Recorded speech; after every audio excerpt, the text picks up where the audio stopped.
I'm Kim Bogenschutz, and I am the Aquatic Invasive Species Program Coordinator for the Iowa Department of Natural Resources. And beautiful Missouri River here in our background. We in Iowa are very blessed to have both the Missouri River and the Mississippi River as resources, but of course then those two corridors also bring in a lot of invasive species for us. Well, Iowa has had an aquatic invasive species program for almost 11 years now. I've been the coordinator the whole time. And about 4 years into our program, the legislature in Iowa raised the boat registration fees. And so that increase, half of it went to water safety and half of it came to aquatic invasive species. And so I have a budget right around $750,000 every year, and that's secure funding, and it's dedicated, secure, can't be taken away. And we have a staff of 2 permanent people, myself and a technician who works for me. During the summer, we have up to 18 people who work for us doing watercraft inspections at boat ramps throughout Iowa. And for us, they're more of an educational piece. They're not the hot water, we're here out to get you, but more, they interview the boaters and anglers, ask them their knowledge about invasive species, where they've heard about it, and then we show them how to clean off their boats and make sure that they're not transporting anything. And that's been very successful for us. Most of our money goes to outreach. We have billboards and brochures and radio ads and TV ads, and we've sent a mailer to all of our registered boat owners, regulations, just everything that we can to get the Stop Aquatic Hitchhikers message out there. Well, our outreach and education program is a huge part of our invasive species program in Iowa. And a lot of the information that we put out is based upon a study that we cooperated with several years ago with Minnesota and Wisconsin, the Department of Natural Resources there and the Sea Grants there, asking people what was effective, where were they getting their information, and what was the best way or ways for us to reach them. And we use things like billboards and gas pump toppers and brochures and watch cards and signs at all of our boat ramps. And the number one thing in Iowa, anyway, was sign. This is what people said. I'm not sure I always believe them, but they said signs at the boat ramps were the number one thing, information in our fishing regulations and boating regulations, and then information that they got at marinas and parks and things like that.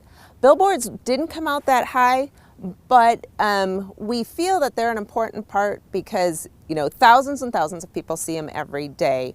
And it's more of a, oh, that's right, I remember seeing that logo on that billboard, and now here's this sign, I need to clean, drain, and dry my equipment. Well, as we know, zebra mussels in particular and other invasive species are moving all across the country, and they don't know state borders. And so it's really important for all of the states to coordinate with each other. And I've been involved with both the Mississippi River Basin Panel on ANS, the Missouri River Basin ANS Working Group, and then also with AFWA, the Association of Fish and Wildlife Agencies, and their Invasive Species Committee.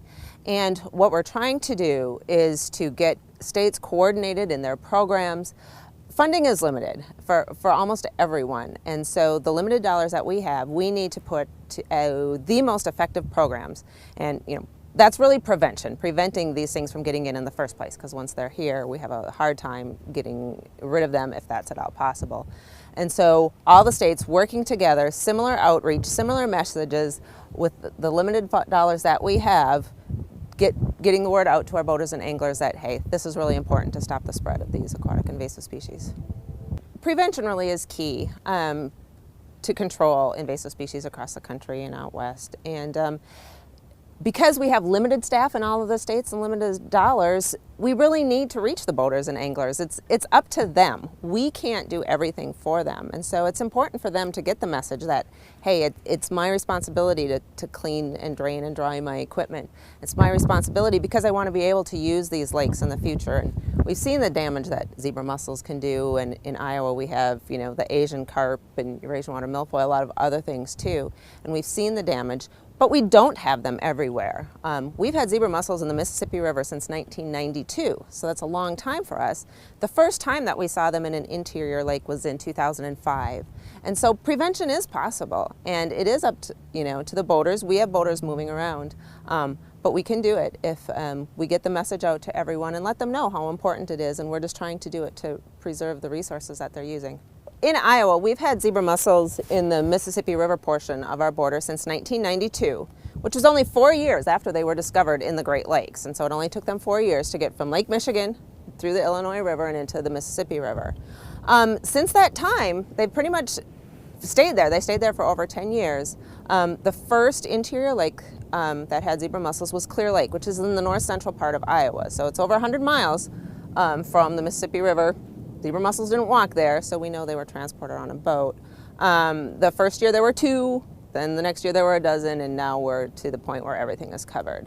A year later, we did find them in Lake Delhi, which is an impoundment on the Maquoketa River in northeast Iowa, and now we do have them in one of our southern Iowa reservoirs, one of our big Army Corps of Engineer flood control reservoirs, Lake Rathbun, and we think that we can pinpoint the specific boat that brought those in as well. Those are our 3 lakes. We did have a break last summer, somewhat. The dam that formed Lake Delhi broke, so we don't have a Lake Delhi anymore. I saw all the zebra mussels that used to be in that lake now dead along the shore, so now we're down to 2 lakes in Iowa. The one thing that we've talked about through AFWA, the Association of Fish and Wildlife Agencies, Tom Remington, who's Colorado's director, is the chair, and I'm the vice chair, and that really we should be focusing on those infested waters and cleaning the boats that are leaving those infested waters rather than all these clean waters. And, you know, if we can catch the boats before they leave the infested waters, then they're going to be clean when they get to the clean waters. And maybe that's an angle we should be looking more into rather than every state trying to clean every boat that's coming in from everywhere else.